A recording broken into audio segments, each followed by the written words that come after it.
రామాయణం ఉందనుకోండి, ఏదో ఆ యుద్ధకాండలో లక్ష్మణస్వామి ఇంద్రజిత్తుతో యుద్ధం చేస్తున్నప్పుడు ఒక శ్లోకం చెప్తాడు రామచంద్రమూర్తి మీద. ఆయన చెప్పినటువంటిది ఏదో ఉందో ఆ ధర్మాత్మ సత్యసంధశ్చ రామో దశరథిర్యది పౌరుషేచ ప్రతిద్వంద్వశరైనం జహిరావిణం అన్నాడు. అది మూలమంత్రం. అది రామచంద్రమూర్తి యొక్క శీల వైభవాన్నంతటినీ చెప్తున్నది. రామాయణానికి మూలమంత్రం అంటారు. అది ముఖం, అది ప్రధానం. ఎందుకని ముఖం నిర్ణయం చేస్తుంది, బుద్ధిస్థానం ఉంటుంది, ఇక్కడ కంఠం ఉంటుంది, కింద శరీరం ఉంటుంది. అందుకు మంగళసూత్రం ఇక్కడ కడతారు. మంగళసూత్రం ఇక్కడ ఎందుకు కడతారంటే ఈ పైన ఉన్నది నిర్ణయాలు చేస్తుంది, ఈ కింద ఉన్నది కష్టసుఖాలు చెప్పుకుంటుంది.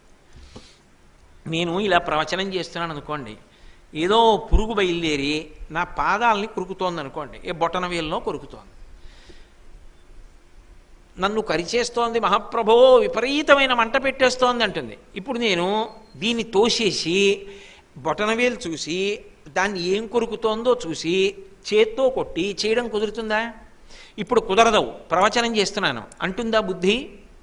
ఈ కిందనున్న బొటనవేలు తన కష్టాన్ని నాడీ మండలంలోంచి మెదడు దగ్గరికి పంపిస్తే వెంటనే ఆలోచన చేస్తుంది. ఒక ప్రవచనం ఓ పక్క చేస్తూ ఆ బొటనవేలు బాధపడుతోంది, దాన్ని ఏదో కరుస్తోంది, ఓ ఎడమ పాదమా నువ్వు కదులు, ఎడమ పాదమునకున్న బొటనవేలు దగ్గర పాదం పైకి లేవాలి, ఈ బొటనవేలు కుడిపాదం యొక్క బొటనవేలు మీద గట్టిగా తగలాలి, ఆ పురుగు ఏదో పడిపోతే నలిపేసే తగిలితే అదేదో పడిపోతుంది, లేదా దురద తగ్గే వరకు నలుపు అని ఇక్కడి నుంచే చెప్తుంది. అంతేకాని పనిలో ఉన్నానంటుందా? అనదు. ఇది ఎక్కడ గొడవ, నువ్వు చెప్పినట్టు చేయడం కుదరదని పోని అంటుందా కింద ఉన్న పాదం? అనదు. ఇది దీని మాట ఉల్లంఘించదు, ఇది దీన్ని పట్టించుకోవడం మానదు. దీని కష్టసుఖాలు ఇందులోంచి దీనికి ఎడతాయి, దీని ఆజ్ఞలు ఇందులోంచి ఇందులోకి ఎడతాయి. ఇది ఇది దీనితో ఎలా కలిసి ఉన్నాయో భర్త భార్య అలా దీనిలా కలిసి ఉండాలని కంఠానికి మంగళసూత్రం. ఇది ఎలా మంగళసూత్రమో, పరమేశ్వరుడు పెట్టిన మంగళసూత్రమో, మీ ఇద్దరి మధ్య మంగళసూత్రం అలాగుగాక. అందుకని ఇక్కడ కడతారు. పైగా కంఠంలో ఏముంది? విశుద్ధి స్థానం, పార్వతీ పరమేశ్వరుల యొక్క పాదాలు తగులుతూ ఉంటాయి. అంతకన్నా ఇంకా మంగళత్వం ఏమిటి? ఆ తల్లే సర్వమంగళ. అందుకని కంఠంలో మంగళసూత్రం అయినప్పుడు ఆ తల్లి ఆగమావయవశోభినీం అఖిల వేదసారకృతశేఖరీం మూలమంత్రముఖమండలాం, ఆమె యొక్క సమస్త తత్వాన్ని చెప్పగలిగినటువంటి మంత్రం ఏది అంటే పంచదశాక్షరి, పంచదశి అంటారు. ఆ మహామంత్రము అమ్మవారి యొక్క ముఖమండలమై ఉన్నది. అందుకే కుండలిని ఎంతో మంత్రజపం అంతే. మంత్రజపాన్ని స్వరం తప్పకుండా బీజాక్షరాల్ని అదే పనిగా ఉచ్చరించారనుకోండి, అవి విస్ఫోటనం చెందుతాయి. విస్ఫోటనం చెంది బద్దలై దాని తర్వాత మీరు దేన్ని ఉద్దేశించి ఆ అక్షరాల్ని జపం చేశారో ఆ శక్తి స్వరూపం సాకారమై దర్శనమిస్తుంది, అనుగ్రహం కలుగుతుంది. అందుకని మననాత్ త్రాయితే ఇది మంత్ర, ఆ అక్షరముల యందు శక్తి నిబద్ధింపబడి ఉంటుంది. అది జపం చేస్తే పగిలి బద్దలై పైకి వస్తుంది. అందుకని అలా అమ్మవారి యొక్క యథార్థమైనటువంటి మూలశక్తిని ప్రకటనం చెయ్యగలిగినటువంటి మంత్రమైనటువంటి పంచదశాక్షరీ మహామంత్రం ఏది ఉందో పంచదశి, అది ఏ అమ్మవారి ముఖమండలమై ఉన్నది. కాబట్టి మూలమంత్రముఖమండలాం ముదితనాద బిందు నవయవ్వనాం. చాలా గంభీరమైన మాట వేసేశారు శంకర భగవత్పాదులు. ముదిత, ముదిత అన్న మాటకు అర్థం ఏంటంటే ఎప్పుడూ సంతోషంగా ఉండాలి. మధ్యలో ఒకసారి సంతోషం ఆగిపోయింది అనుకోండి, అప్పుడు ముదిత అని పిలవకూడదు. చక్కగా చిన్న చిరునవ్వు నవ్వుతూ ముఖంలో సంతోషము ప్రకటనమై ఉన్నదనుకోండి, అప్పుడు ముదిత అంటారు. ఆవిడ ముదిత అంటే ఎంతో సంతోషంగా ఉండాలి. అంతేగాని ఆవిడ మూతి ముడిచి కూర్చుంటే ముదిత అని పిలవకూడదు. సంతోషంగా చిరునవ్వు నవ్వుతూ ఉంటే ముదిత. అటువంటి ముదిత ఏమిటిట? నాదబిందు నవయవ్వనాం, నాద బిందువుల చేత నవయవ్వనమును పొందినటువంటి ముదిత అమ్మవారు. ఏమిటి దాని అర్థం? అది చాలా చాలా లోతైనటువంటి విషయాన్ని శంకర భగవత్పాదులు ప్రతిపాదన చేస్తున్నారు. నాదము శివస్వరూపం, బిందువు అమ్మవారి స్వరూపం. నాద బిందు కళా విధానేన అని అది ఒక యోగశాస్త్ర సంబంధమైనటువంటి విశేషం. నేను మీకు చాలా ఎంత కిందకొచ్చి నేను దాని గురించి మీకు అర్థమయ్యే రీతిలో నేను అందించగలనో, నాకు వచ్చింది తక్కువ అనుకోండి, ఇంకా మీకు చెప్పడానికి ఇంకొంచెం కిందకొచ్చి నేను మీకు అర్థమయ్యేటట్టుగా ఎంత అందించగలనో అంత ప్రయత్నం చేస్తా. నాదము శివస్వరూపం, బిందువు అమ్మవారి స్వరూపం. అందుకే బిందువు నామములని రూపములనిస్తుంది. బిందువు రూపాత్మకం. బిందువు అంటే ఏంటండి? చుక్క. ఓ తెల్ల కాగితం పట్టుకొచ్చి మీకు ఇచ్చానండి, దాని పేరు తెల్ల కాగితం, అంటే దాని మీద ఏం లేవు. మీకు పెన్ను ఇచ్చాను, ఏదైనా మొదలుపెట్టు అన్నాను, మీరు ఇలా పెట్టారు. ముందు ఏమిటి అక్కడ వచ్చింది? మీరు ఇలా మొదలు పెట్టగానే పెన్ను పేపర్కి తగలగానే ముందేమొచ్చింది? బిందువు చుక్క వచ్చింది.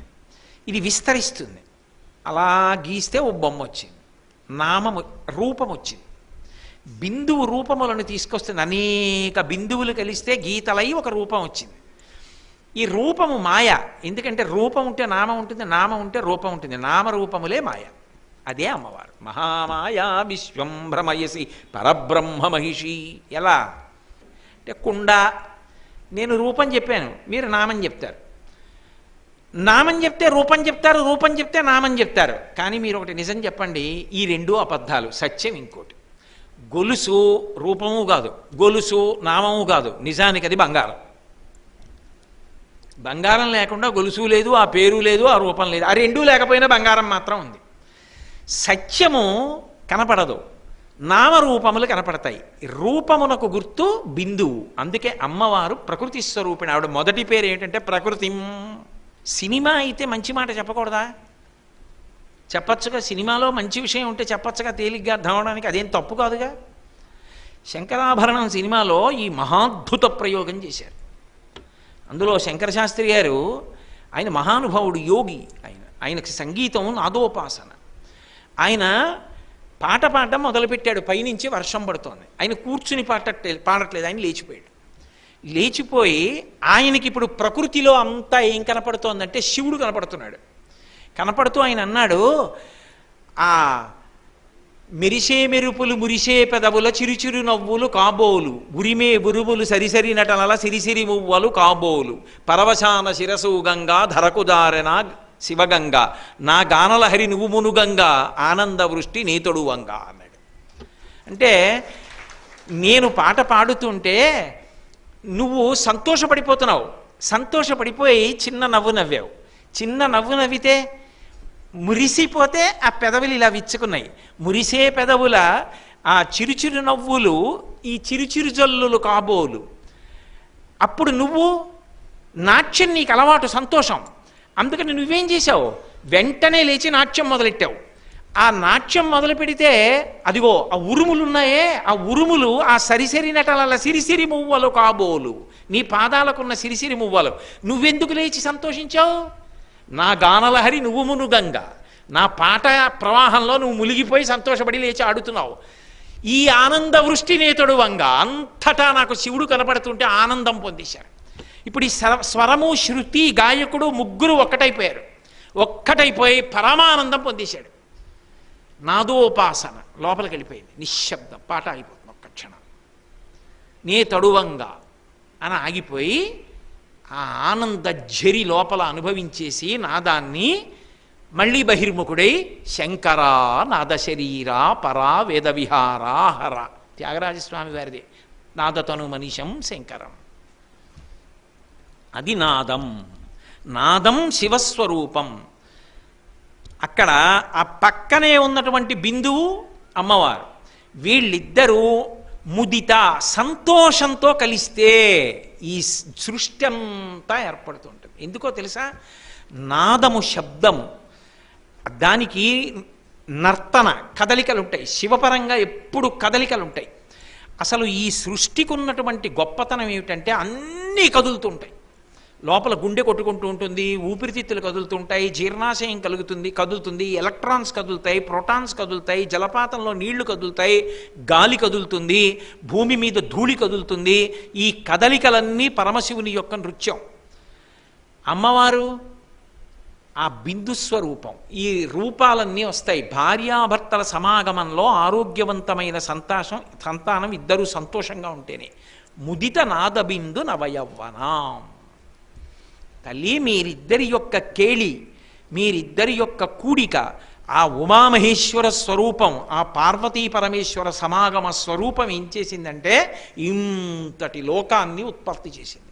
మహాకామేశ్వర కామేశ్వరి తల్లి, నువ్వు ఈ రూపాలన్నీ, నువ్వు గీసిన బొమ్మలు ఇవన్నీ అని చెప్పడానికి ఆ తల్లిని నాదబిందు నవయవ్వనాం మాతృకాం. మాతృకాం అన్న మాటకు అర్థం ఏమిటో తెలుసా? మీరు చాలా జాగ్రత్తగా పట్టుకోవాలి. మాతృకాం అంటే అమ్మ అని కాదు. కేవలం అమ్మ అయితే శంకరాచార్యులు వారు అన్ని మాటలు ఎందుకు మాట్లాడతారు? ముందు అన్నారుగా మంగళ శరీరిణీమ్మని. మాతృకాం అంటే ఒకటి గుర్తుపెట్టుకోండి, ఈ శరీరం ఉన్నదే ఇవాళ కోటేశ్వరరావు అనబడేటటువంటి ఈ శరీరము మా తండ్రి గారి శరీరములో అంతర్భాగం కాదు. ఇప్పుడు నా ఊపిరితిత్తులు ఉన్నాయనుకోండి, నా శరీరంలో అంతర్భాగం. నా గుండె ఉందనుకోండి, నా శరీరంలో అంతర్భాగం. నా కాళ్ళు నా శరీరంలో అంతర్భాగం. నా చేతులు నా శరీరంలో అంతర్భాగం. ఈ శరీరం మా నాన్నగారి శరీరంలో అంతర్భాగం కాదు, నా అన్నదమ్ముల శరీరంలో అంతర్భాగం కాదు, నా అక్క చెల్లెళ్ళ శరీరంలో అంతర్భాగం కాదు. కానీ ఈ శరీరం మా అమ్మ శరీరంలో అంతర్భాగం. ఎందుకంటే ఇది ఎక్కడ ఉత్పత్తి అయిందంటే శుక్రశోణితములు కలిసి బుడగ అయినప్పుడు మా అమ్మ కడుపులో బయలుదేరింది. అక్కడ చర్మము, రక్తము, మాంసము, కొవ్వు, అస్థి, శుక్ల, మేధ అన్న 7 ఎక్కడి నుంచి వచ్చాయంటే అమ్మ తిన్న అన్నం ఈ శరీరం తింది మొట్టమొదట. అలాగే మా అమ్మ తిన్న అన్నం ఈ శరీరం అయింది. మా అమ్మ తీసిన ఊపిరి ఈ శరీరం కూడా తీసుకుంది. మా అమ్మ మాంసమే ఈ శరీరం మనకు మాంసమైంది.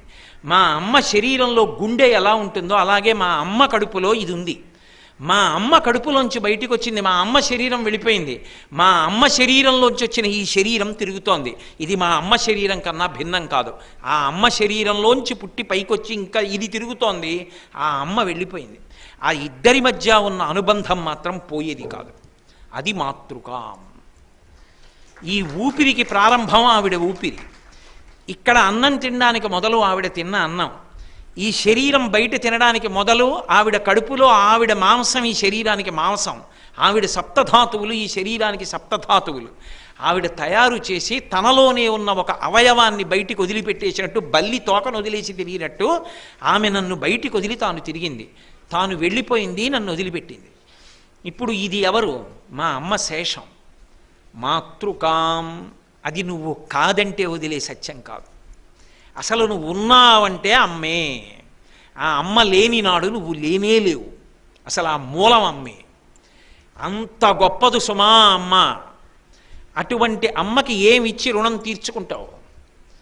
ఎవరికైనా లోకంలో థ్యాంక్స్ చెప్పచ్చు. అయ్యా ఇంత ఉపకారం చేశారు, థ్యాంక్స్ అండి అంటావు. అసలు లోపల తయారవుతున్నప్పుడు దీన్ని చూస్తే హడిలిపోతారు. కుళ్ళిపోయిన శవం ఎలా ఉంటుందో తయారవుతున్నప్పుడు ఇది అలాగే ఉంటుంది. అంత భయంకరంగా ఉంటుంది. అలాంటిదోటి లోపల ఉందంటే చాలామంది భయపడతారు. కానీ జాతి గొప్పతనం ఏమిటంటే ఎక్కడైనా సరే స్త్రీ తన ప్రాణం పోయినా మాతృత్వానికి ప్రాధాన్యత ఇచ్చి అటువంటి ఎముకల గూడు ఒకటి, అస్థిపంజరం ఒకటి లోపల తయారవుతోందని తెలిసినా పరమ ప్రేమతో కాపాడి తాను తిందామన్నా తినకుండా నోరు కట్టుకుని పిండం పెరగడం కోసం త్యాగం చేసింది. తన ఊపిరిని పిండానికి ఇచ్చింది. తన అన్నం తిన్న సారం పిండానికి ఇచ్చింది. తనలో ఉన్న సప్తధాతువులు పిండానికి ఇచ్చింది. వాడు ఊపిరి పోసుకున్న తర్వాత వాడిని బయటికి తోసింది. బయటికి తోసి వాణ్ణి వేరు శరీరంగా చూపించింది. కానీ అసలు నిజానికి అవన్నీ ఎవరి శరీరంలోవి? అమ్మ శరీరంలోది. కాబట్టి ఈ శరీరం ఏది? మా అమ్మ శరీరంలో ముక్క పెరిగి పెద్దదయింది. ఆ అసలు శరీరం వెళ్ళిపోయింది. అందులో పెరిగిన ఈ శరీరం మాత్రం బయట తిరుగుతోంది. ఇది ఏది చేసినా ఎవరి వల్ల చేసింది? ఆవిడ వల్ల చేసింది. ఆవిడ దీన్ని లోపల పెంచి ఉండి ఉండకపోతే, ఆవిడ నాకు వద్దు అని ఉంటే ఇవాళ ఈ శరీరం ఉందా? అసలు దీంట్లో ఏదైనా చేశాను అనేటప్పటికీ ఎలా అరిచిందో, ఎక్కడో అంబా అని అరిచింది ఆవుదూడ. ఎంత సంతోషించిందో పరదేవత. అది మాతృక, అది అమ్మ. ఇది ఎవ్వరికీ అన్వయం కాదు లోకంలో. మాతృకాం అన్న మాటకున్న గొప్పతనం ఏమిటో తెలుసా? ఉన్నది అంటే తృప్తి కాదు, నాతో ఉన్నది అంటే తృప్తి. అది ఎప్పుడో తెలుసా? మనిషి యందు కామము చేరనంతకాలం, పరిశుద్ధ హృదయం ఉన్నంతకాలమే ఆ అమ్మ పదానికి ఉన్న గౌరవంతో అనుబంధం పూర్ణంగా. చంటితనంలో అమ్మ గదిలో అన్నం పెట్టి క్యారేజీ పెట్టి లేకపోతే ఓ అన్నంలో కాస్త పప్పు అన్నం కలిపేసి మెత్తగా నెయ్యేసి వాడికి ఆ అన్నం తినేయమనండి అందనుకోండి, అమ్మ ఇంకో గదిలో తలుపు వేసి కూర్చుందనుకోండి, మీ అమ్మే పెట్టిందిరా అని మా అత్త అందనుకోండి, నేను తింటానా? నాకు అక్కర్లేదు. నేను భయపడ్డాను అనుకోండి, ఉలిక్కి పడ్డాను అనుకోండి, అమ్మ దగ్గరికి పరిగెత్తికి వెళ్ళిపోతాను, అమ్మని గట్టిగా పట్టేసుకుంటాను. అమ్మ ఎత్తుకుని అన్నం పెడుతోంది అనుకోండి, తింటాను. నా మలమూత్రాలు మా అమ్మ ఎత్తింది, నాకు అన్నం మా అమ్మ పెట్టింది, నాకు అన్నం కాదు మా అమ్మ కావాలి, మా అమ్మ స్పర్శ కావాలి. అమ్మకి అందము అన్వయము కాదు. ఎందుకని అంటే ఆవిడ పెద్ద పెద్ద పళ్ళు, నల్ల ముఖం, గాడిద పెదివి ఉంటుంది, అలా ముందుకి పెదివి వచ్చి, నేను మన్నింపబడినను కాక నేను తక్కువ చేసి వర్ణించట్లేదని మీరు అర్థం చేసుకోవాలి. అలా ఉంది. ఆవిడకు ఒక కొడుకు పుట్టాడు. పక్కింట్లో ఆవిడ చాలా అందంగా ఉంటారు. బాబుదా అని చేతులు చాపింది. వాడు ఎడతాడా? వాడు వెనక్కి తిరిగి అమ్మ కంఠం గట్టిగా కాకులించుకుంటాడు. ఇప్పుడు వాడు అందమే చూస్తే పక్కింటి ఆవిడ దగ్గరికి వెళ్ళాలి. వాడికి అమ్మతనం కావాలి, అమ్మ కావాలి. అమ్మ ఓదార్పు, అమ్మ స్పర్శ, అమ్మ మాట, అమ్మ అన్నం, అమ్మ ఆట, అమ్మ పాట, అమ్మ మాట, అన్నీ అమ్మాయి. ఇది అమ్మ యొక్క గొప్పతనం. ఇది శంకరులు గుర్తు చేస్తున్నారు. ఒక అమ్మే అలా అయితే ఆమె ఇన్ని బ్రహ్మాండములను కన్న తల్లి. ఈ అమ్మతనాన్ని నీ అమ్మ వరకే అన్వయం చెయ్యకుండా నువ్వు పురుషుడని భావించు. భగవంతుడు తప్పులేదు. శివుడు నా తండ్రి అను, విష్ణువు నా తండ్రి అను, తప్పులేదు. కానీ అమ్మ భావన మాత్రం భగవంతుని యందు చూడు. భగవంతుణ్ణి అమ్మగా చూస్తే అంటుకుంటావు తొందరగా. భగవంతుణ్ణి అమ్మగా చూడలేనప్పుడు అంటుకోవు. అందుకే పురుషుడిగా ఆరాధన చేసిన త్వమేవ మాతా చ పితా త్వమేవ త్వమేవ బంధుస్య సఖా త్వమేవ త్వమేవ విద్యా ద్రవిణం త్వమేవ త్వమేవ సర్వం మమ దేవదేవ. నువ్వు నాకు అమ్మవి అంటారు. ముందు మాట ఏమంటారంటే త్వమేవ మాతా చ పితా త్వమేవ, నువ్వు నా తల్లివి అంటారు. ఎందుకని? అందులో ఉన్నటువంటి గొప్పతనం అది. ఆ అమ్మతనానికి ఉన్నటువంటి గొప్పతనం. అమ్మ అంటే ప్రేమ, అంటుకుపోతారు. భగవంతుని యందు అమ్మాన్ని చూస్తే, అమ్మ యందు భగవంతుణ్ణి చూసి ఎలా మాతృదేవోభవ అంటామో, పెద్దవాడైన తర్వాత కోరికలు పుట్టాయి రకరకాల. కామం అంటే అన్ని వేళలా మీరు హేయమైన కామాన్ని ఆలోచించకండి. అనేక కోరికలు పుట్టే అప్పుడు అమ్మకి దూరంగా ఉండడం అలవాటు అవుతుందేమో, ఉండగలడేమో. అదైనా అప్పుడప్పుడు అమ్మని చూడకుండా ఉండలేడు. కానీ అమలినమై ఉన్నంతకాలం అమ్మను వదిలి ఉండలేడు. పసితనంలో అమ్మ ఒక్కతే అన్నీ. నాన్నగారు లేరు కొన్నాళ్ళు, అమ్మ ఉంటే ఉంటాడు. అమ్మమ్మ లేదు ఉంటాడు. తాతగారు లేరు ఉంటాడు. నాయనమ్మ లేదు ఉంటాడు. నాయనమ్మ వైపు తాతగారు లేరు ఉంటాడు. అమ్మ లేదు, వీళ్ళందరూ ఉన్నారు, వాడు ఉండడు పిల్లవాడు. అందుకే లోకంలో హేయమైన పాపం ఏమిటంటే తల్లిని బిడ్డల్ని విడదీసే ప్రయత్నం చేయడమే. అంతకన్నా దారుణమైన పాపం ఇంకోటి లేదు. మీరు ఏ కారణం చెప్పి విడదీసినా దోషమే.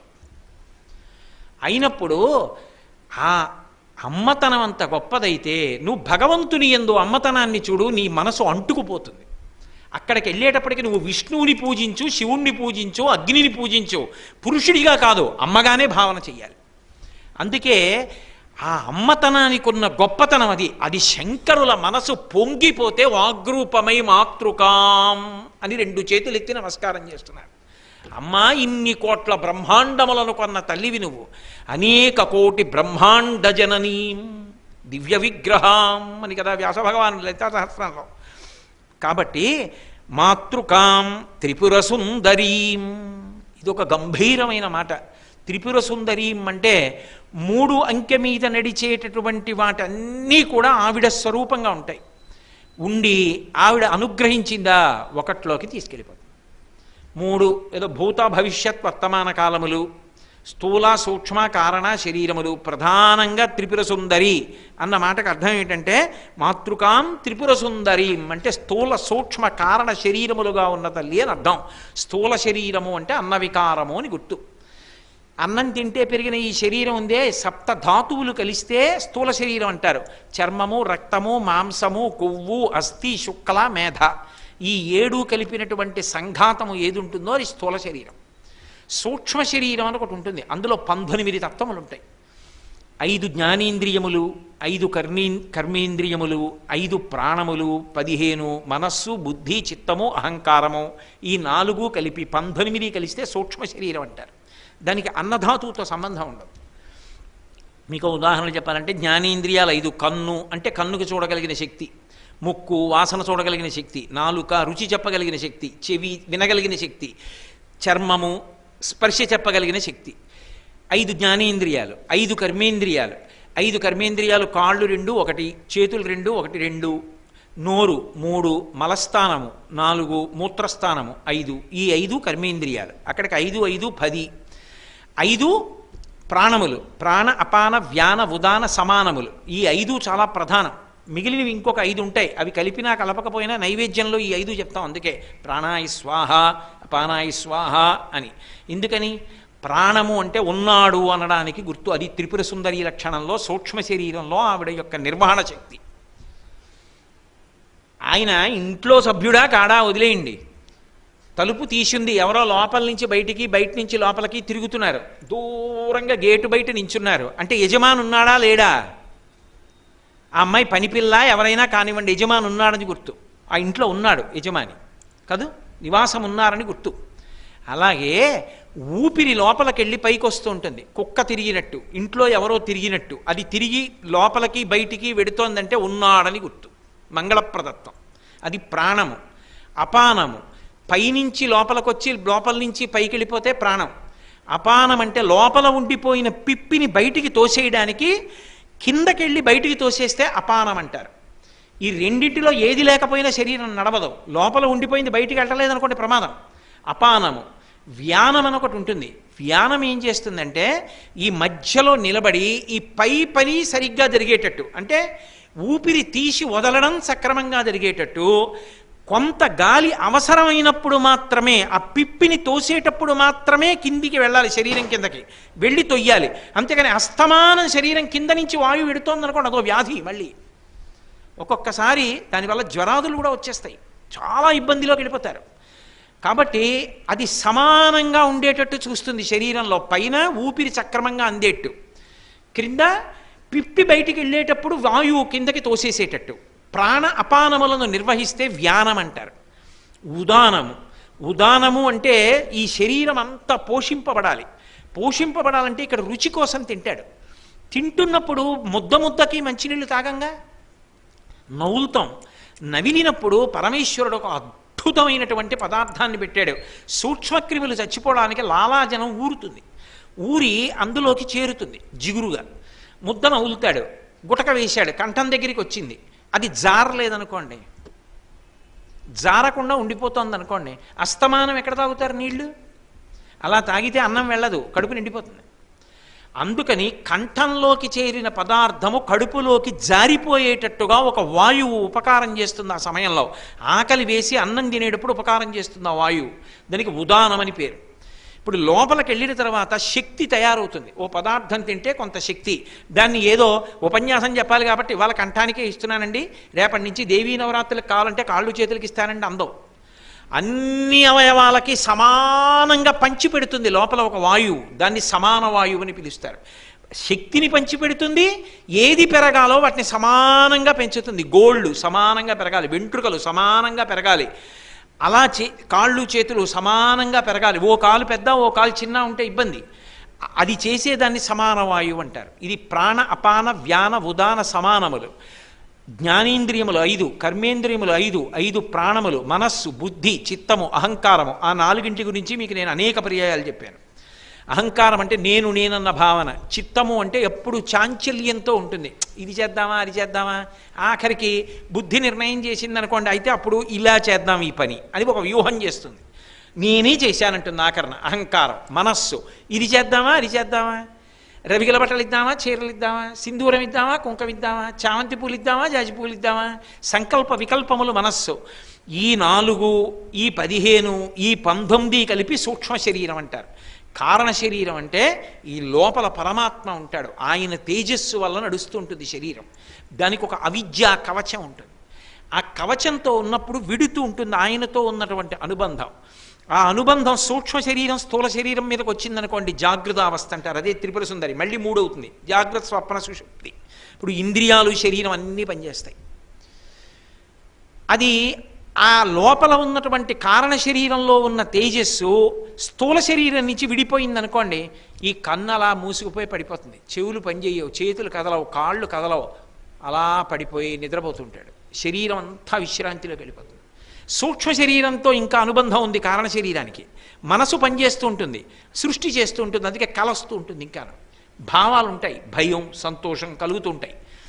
కాసేపటికి సూక్ష్మ శరీరం నుంచి కూడా ఉపసంహారం చేస్తాడు, ఇక కల కూడా రాదు, మనస్సు కూడా వెనక్కి వెళ్ళిపోతుంది.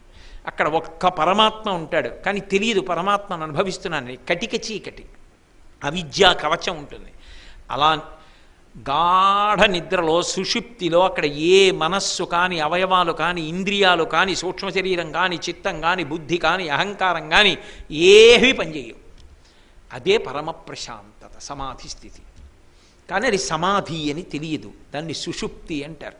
ఈ మూడు దాటితే అది తురీయం. ఈ త్రిపుర సుందరి ఆవిడైతే త్రిపురాంతకుడు ఆయన, వాళ్ళిద్దరూ ఆది దంపతులు. మనసి భావయామి పరదేవతాం. మీరు గమనిస్తే ఇవాల్టి శ్లోకంలోవి ఏవి పైకంటికి దొరికేవి కావు. లోపలికి మార్గం చూపించడానికి శంకరులు లోపల ఉండే తత్వస్వరూపిణి అయిన అమ్మవారి యొక్క గుణ విశేషాల్ని చూపిస్తూ ఆమెని ఒక రూపంగా చూపిస్తూ మనకి అందంగా మనసుకి ఆలంబనాన్ని అందిస్తున్నారు. జగద్గురువులుగా ఎంతటి మహోపకారం చేశారు మహానుభావులు. శ్రీ ఉమామహేశ్వర పరబ్రహ్మార్పణమస్తు. స్వస్తి.